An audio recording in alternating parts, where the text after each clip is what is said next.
Hello there.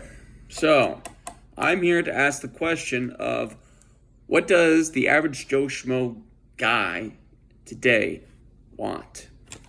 Well, first off, this guy, Joe guy, he wants the exact same things that pretty much all men have wanted for the entirety of existence, as far as I'm able to understand. Okay? He wants a basically fulfilling life. That's what the average Joe guy wants. We don't want extravaganza. We don't want to take advantage of people. We don't want to hurt people. We don't want to destroy people. We don't want to steal. We don't want to rob. We don't want any of that. Okay? We want to have a peaceful, fulfilling life. The question is, what is a peaceful and fulfilling life? That is the question that you have to ask yourselves, okay? Well, first off, a fulfilling life is not the same thing as a life that you simply survived, okay? Now, the fact is that we're all going to die one day, right?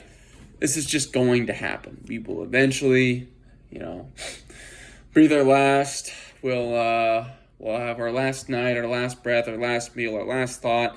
And before you know it, that'll be it. And we'll be done. That'll be the end of the show. There might be something after life.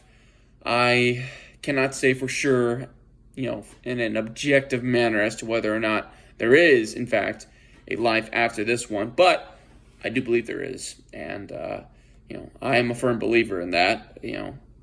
Have been for a while. And my beliefs have fluctuated, but that's something that I'm pretty firm in. But going back to it, a fulfilling life is different from a life you just survived, okay? There's a difference between thriving and surviving. All right, we are no longer living like Neanderthals. Okay, we're no longer cave dwellers. We no longer live in a society where it is might makes right. Okay, it is no longer the powerful control everything, at least from a moral, ethical standpoint to the masses. Obviously, there are individuals in our society who control everything, and there are individuals in our society who have a heavy amount of influence and power. But regardless, I'm speaking in regards to just the locals, essentially, right? That's, of course, small town communities, even cities, right? The fact of the matter is that you do not decide things based off of who is the biggest and the strongest, who is the, individual that is able to hurt or harm or maim or kill, right? That's not the way that we decide a society is good or whether or not somebody is good and gets to have access to things, right? We live in a society where people get to just exist and enjoy life, and that's good. That's a good thing. People should be able to exist, and people should be able to enjoy life, right? So what are the things that men need to enjoy life? Well, we need shelter, right? Obviously, we need a place to sleep. We need a place, away from the cold, away from the elements, away from the heat, long term, right? So, a house. We need a house, okay? That's a pretty big, obvious thing that we need. If it's not a house, in the short term, a car or maybe a truck, that with a converted inside, somewhere to sleep, something like that, right? But long term, we need a house, okay? Food. We need proper quality food that's high in protein, high in fat, high in macronutrients.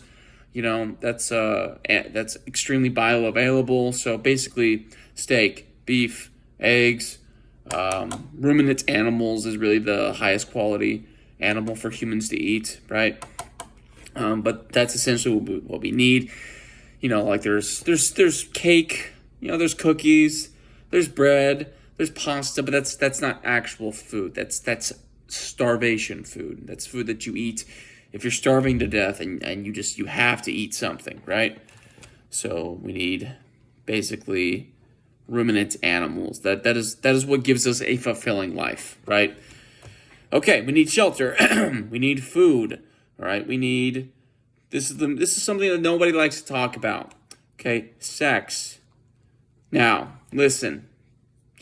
People are not going to be very supportive of this, but essentially, if you are in a society or if you're in a group and you go up to the group and you say, "Hey, men need X," and they say yes, and X is shelter or food, they're like, oh yeah, sure, men need that. But the moment you say sex, they say, no, they don't. No, you don't need sex. You can live without it. Listen, first off, that is falling under the concept of might makes right, essentially.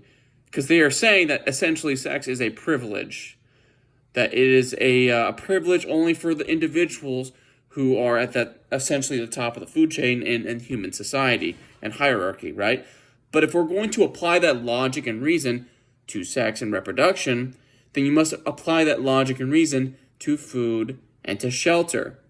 And if we're going to apply that logic to food and to shelter, and we're going to live under that ethical system of might makes right, but we're also going to expect from men to live under the system of morality and ethics without actually getting to benefit from the system of morality and ethics, it's a twofold system that doesn't work. And that's why there are so many individuals out there, so many men, specifically men, who are uncontent, unhappy with life, and are very disillusioned. Frankly, I am one of those men. I am very disillusioned with my life right now. I have a relatively good life in comparison to most men my age group, but my life is still overall not satisfactory, right? It's not. It's something that needs to improve, okay? And it must improve. And if it does not improve, it's going to be bad for me long term. And I know that. I have the ability to see it and to recognize it and to understand it. And so I'm just trying to figure out how to get over it, right? But sex is a need. It's a need, okay? Now, obviously, some people like to go ahead and manipulate men, yes, and they say, no, you don't need sex. I would challenge that viewpoint. The reason I would suggest that sex is a need and not a want is if you do not have sex, you do not have offspring. If you do not have offspring, your bloodline ends. If your bloodline ends, your bloodline becomes extinct. Excommunicado, gone, forever. So, if you're going to say that you don't need sex, then that means you also don't need children, and you don't need to reproduce. And if I don't get to do these things, why on earth would I participate in society? Why? Why would I be a 9-to-5 worker? Why would I be a producing member of society? Why would I work in a warehouse? Why would I work on a railroad? Why would I work any job for society if society does not provide all the things that I need? If society does not give me the things that I need to have a fulfilling life, I should not participate in society. This is basic, relationships, essentially. Because society is still operating under the might makes right system when it comes to sex, essentially, in regards to selection, right?